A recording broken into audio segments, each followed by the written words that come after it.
Alors, est-ce qu'il y a un avenir maintenant vers une entité, alors là, qu'on va appeler regain d'intérêt et pourtant nouvelle dans le chapitre de la presbytie, qui est celui des implants intracornéens. Je m'excuse pour ces couleurs atroces que vous avez. Mon ordinateur est magnifiquement bleu ciel, comme un ciel d'été, donc excusez-moi. En tous les cas, on parle bien d'un vieux concept.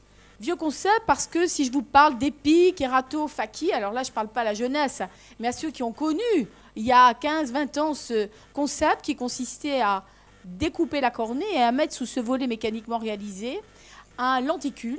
Un lenticule soit pour épaissir une cornée de kératocone, soit pour compenser une perte de cristallin. C'était une chirurgie intéressante, mais qui posait des problèmes de tolérance de ce lenticule.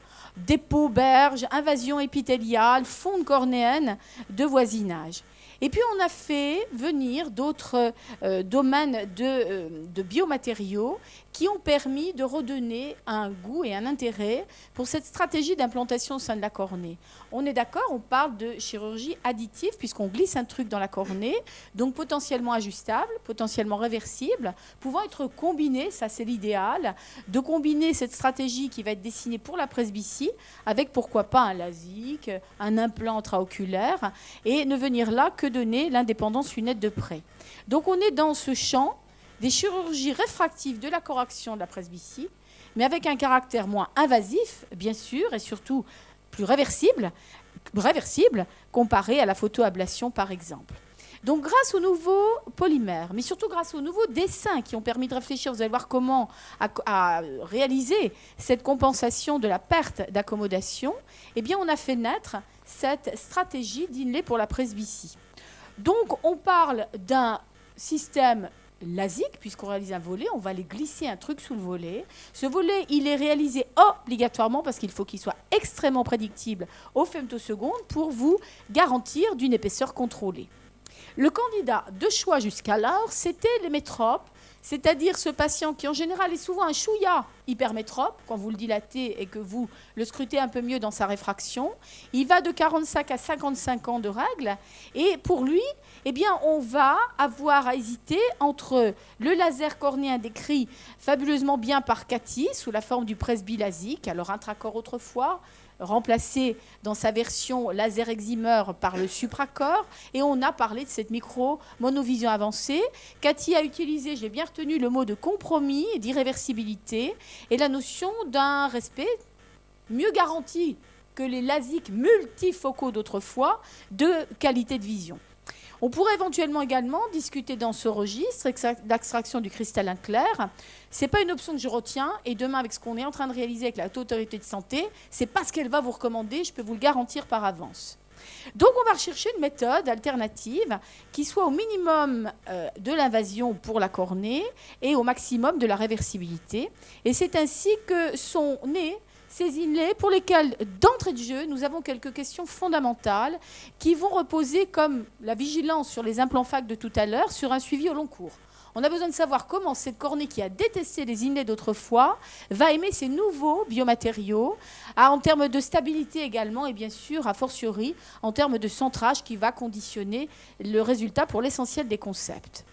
Donc, il y a des études comparatives aujourd'hui qui sont en cours, notamment basées sur mettre cet inlay uniquement sur l'œil non directeur dominé pour assurer le concept d'une monovision. Il ne s'agit pas là d'une monovision laissant vraiment persister une myopie intentionnelle. Il s'agit d'un œil implanté d'un concept de trois natures, vous le verrez, qui vise à compenser la vision de près, la perte de vision de près, mais sans altérer la vision de loin, parce que ces inlays n'ont pas d'objectif théorique de changement réfractif autre que de compenser la perte de vision de près.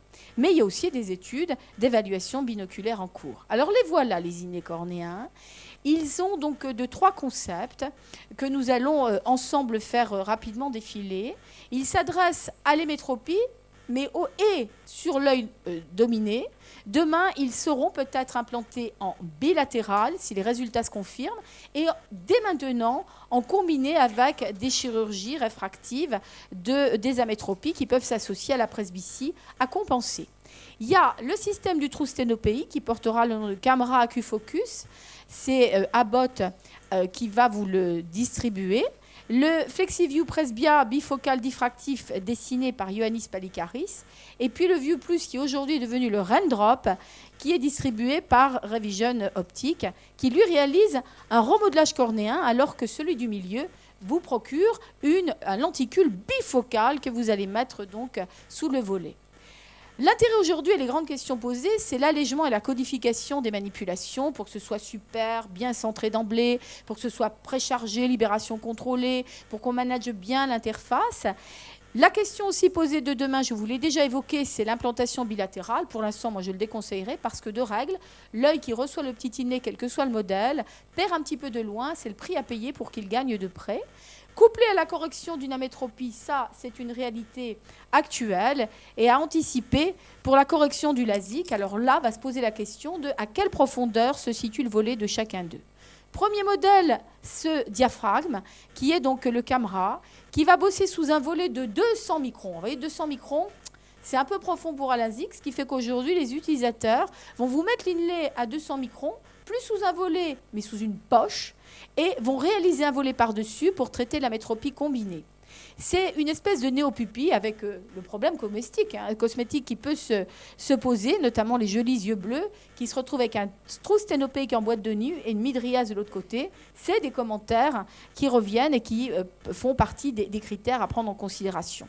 Il a été évolué complètement dans son matériau. On le perfore aujourd'hui de 8400 petits trous pour optimiser les échanges au sein de cette cornée et par là même augmenter la biotolérance. Et voilà comment ça marche. Ça marche comme vos focales d'appareils photo. On va réaliser un autofocus en réduisant la dimension du diaphragme et en créant ni plus ni moins ce trou sténopéique que je vous évoquais. Le deuxième, qui est implanté dans une poche réalisée par Femtoseconde, et c'est lui d'ailleurs qui fut le pionnier pour la réalisation des petites poches, on va aller le glisser. Son concept, c'est une bifocalité, avec, vous voyez, un effet myopique majeur pour des pupilles de petit diamètre, et on va ainsi être capable d'optimiser la vision de près par ce concept aujourd'hui bifocal. Vous voyez, on voit bien ce bombement qui va constituer l'îlot qui va vous aider à lire de près. Les résultats, c'est intéressant, je vous les donne là, issus donc de l'étude multicentrique européenne. Vous voyez, on est, pour l'œil opéré, avec cette petite baisse quand même, qui est ce compromis qu'on évoquait. On descend à 0,7, 0,63 sur cet œil pour la vision de loin, mais c'est le prix à payer pour qu'on ait la bonne vision du proche de 20/20e pour la vision de près. Alors sur le questionnaire de satisfaction, vous voyez, on a 89-80% de patients contents. Ils sont contents, mais parce qu'ils ont été prévenus du compromis et du fait que de temps en temps, la lunette fait partie du décor requis, notamment pour la vision intermédiaire. Le concept que je connais mieux, puisque celui-là, c'est celui donc, que j'approche, c'est l'inner Raindrop, dont la caractéristique est le biomatériau. C'est un hydrogel extrêmement hydrophile qui permet donc d'être mis sous un volet, non plus de 200, mais de 150, à la différence des deux précédents. Donc à 150, si la cornée est normalement constituée, et en particulier puisque la population ciblée est volontiers les métropes et l'hypermétrope, eh bien on peut bosser en combinant un traitement d'amétropie sous 150 microns au femtoseconde. Et il va être donc, sur le plan métabolique, vraiment très proche du mimétisme du métabolisme cornéen. Donc c'est pourquoi peut-être jusqu'à ce jour, avec 5 ans de recul, so far, so good, en termes de biotolérance par son hydrophilie majeure. Mais vous savez que la vigilance va exiger un long recul. Alors comment il marche ? Il marche en remodelant la cornée. Lui, il vous refait l'hyperaspéricité, c'est-à-dire en mettant ce petit lenticule à 150 microns, pour que la surface oculaire soit pas trop dégradée, mais qu'en même temps on ait un changement de courbure, vous allez induire ce qu'on appelle la cornée profocale, ce qui veut simplement dire que vous allez modifier la courbure et induire cette hyper-aspéricité qui va donc être moins sensible au centrage. Un Sakati, on peut le souligner, par rapport à tous les concepts multifocaux, la modulation de la sphéricité est moins sensible au centrage.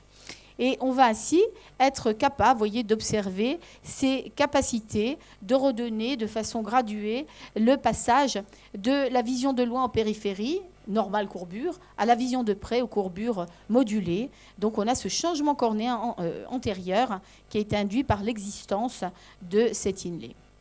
Et les images en rétracé, vous voyez, je vous avais parlé ce matin, le rétracé, c'est vraiment un outil hyper intéressant en tant qu'abéromètre pour être capable de décortiquer les effets, notamment des concepts de modulation de la sphéricité, mieux que n'importe quel autre abéromètre.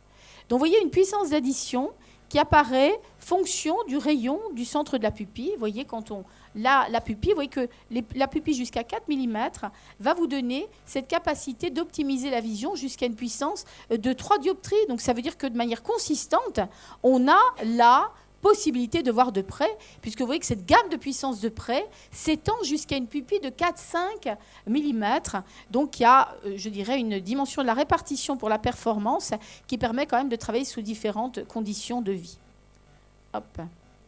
Alors voilà la petite procédure. Alors je montre celui-là parce que c'est bien sûr la vidéo dont je dispose puisque je ne connais que cet implant-là dans ma pratique. Mais vous voyez, celui-là, c'est le plus dur à mettre par rapport aux autres qui arrivent sous des petites poches. Il va arriver préchargé, mais comme il est extrêmement fin, extrêmement hydrophile, c'est le plus dur des trois à manipuler. En revanche, préchargé, il arrivera sûrement. Mais ça souligne l'intérêt de l'interface. Ce n'est pas comme le LASIK ordinaire. Vous devez préparer la surface, faites vite et bien fait, pour qu'il n'y ait aucune contamination de l'interface. Alors, les points importants, et là je vais vraiment faire défiler vite pour qu'on reste dans les temps, ça a été d'identifier au cours des différents essais dans le décor multicentrique l'indépendance de l'âge et de la réfraction. Vous voyez, 188 patients avaient été implantés sur cet œil dominé non directeur, gamme d'âge par 5 ans, vous voyez, organisée, et gamme de réfraction organisée par dioptrie. Et vous allez voir que si on considère l'âge, eh bien, vous voyez, quelles que soient les cohortes en fonction de l'âge, c'est le même bénéfice. Vous êtes proche en vision monoculaire non corrigée de cette distance pour la vision de près du 10/10e. Pour la vision intermédiaire, on est un petit peu moins bon, mais ça reste quand même possible de bosser sur ordinateur. Et le compromis dont je vous parlais, la petite baisse de loin, qui est le prix à payer, et qui va bien sûr s'effacer quand vous allez passer en binoculaire, où là, la performance de loin sera retrouvée grâce à l'œil non opéré. Quand vous considérez également la satisfaction, fort de ce que je viens de vous dire, ils sont contents, quelles que soient les classes d'âge. Maintenant, si vous prenez la réfraction, eh bien la réfraction, là aussi, vous allez retrouver, quelles que soient les amétropies combinées, la possibilité d'obtenir une bonne correction. Et vous voyez, ça veut dire que quand les patients sont hypermétropes de plus 1,50, plus 1,25, il n'y a même pas besoin de leur corriger l'hypermétropie. La seule mise en place du petit inlay suffit à leur apporter la vision de près. Donc ça, c'est quand même un plus. Ça veut dire que le petit hypermétrope, il ne faut pas le corriger, il faut lui mettre juste l'inlay. Et c'est d'ailleurs la population des plus heureux. On retrouve la même chose. Et vous voyez, donc pour la distance, évidemment, quand on garde un chouïa d'hypermétropie, on est content de loin, puisqu'en mettant l'inlay, on va avoir un tout petit changement myopique, donc on va diminuer un peu cette composante hypermétropique et garder une très bonne vision de loin. Donc, patient content de ce fait, puisque bonne performance. Alors, il y a également des essais aujourd'hui dans la stratégie du LASIK combiné, ce qu'on appelle le concurrent LASIK, c'est-à-dire la possibilité, vous voyez, de travailler chez l'hypermétrope combiné. Et de la même façon qu'on va le faire, hop, je vais très vite là-dessus, chez la population de myopes. Ça, c'était nouveau, d'avoir le culot, de mettre le myope non pas dans la monovision, mais de dire, tiens, on n'a qu'à se corriger le défaut et mettre le petit inlay. Eh bien, sachez que quand on l'implante chez le myope, on va viser, dans la correction de la métropie combinée, plus 0,75 sur l'œil implanté. Et depuis qu'on vise plus 0,75 sur l'œil implanté, on a des résultats donc très, très satisfaisants. L'hypermétrope reste le meilleur des candidats. Enfin, sur le binoculaire, eh bien, évidemment, l'implantation sur les deux yeux semblerait possible. Moi, vu les résultats que je vous expose sur les études précédentes, je n'en ai pas encore l'audace compte tenu de la petite baisse de loin. Mais vous voyez, sur cette étude essentiellement réalisée en Corée et au Mexique, eh bien, on dit qu'en bilatéral, les patients restent contents et la performance de près est optimisée au prix d'un maintien de la vision de loin satisfaisante. Hop, je vais très vite. Et donc, je soulignerai enfin cette population d'un intérêt, à mon avis, complémentaire très importante, qui est la possibilité de mettre un inlay chez les pseudophaques. Parce qu'il nous arrive cela. C'est ceux pour lesquels les voisins ont reçu des multifocaux ou qui lisent dans les magazines qu'on peut enlever les lunettes de près, qui viennent à vous en disant « J'ai eu l'opération de la cataracte, moi, mais j'avais demandé, je ne savais pas qu'on peut enlever les lunettes. Vous pouvez me l'enlever, moi, maintenant, les lunettes que je mets que de près après une bonne correction de la métropie par bonne puissance d'implant ?» Eh bien, figurez-vous que c'est possible. Et vous voyez que dans ce registre, avec 35 patients quand même opérés qui ont reçu cet inlay pseudophaque, et compte tenu de l'indépendance de la réfraction et de l'âge, puisqu'on l'a démontré tout à l'heure, eh bien, vous voyez que c'est une option possible pour aborder la correction, la compensation de la perte d'accommodation chez le patient pseudophaque. Symptômes visuels dans ce registre. Je me permets de reconnecter par rapport à ce matin pour voir si vous êtes toujours réveillés. Surface oculaire, vous voyez, on se retrouve, population âgée, modulation des changements de courbure, un peu de mébomite, et donc c'est la dryness qui va exister si on doit se plaindre de quelque chose. Mais donc, avant tout, et c'est ma dernière diapositive, je dirais que le biomatériau est à considérer. S'il peut être transparent, on aime bien. S'il peut être réversible, c'est le concept même qui le veut. L'hydrophilie qui mime la cornée paraît séduisante. Cette biotolérance, pour l'instant, est prometteuse. Mais je pense que la vigilance sur la surface oculaire, je remets une petite louche ici, est très, très importante. Et ces patients gardent des lubrifiants, reçoivent volontiers un petit bouchon méatique pendant les premiers mois post-opératoires.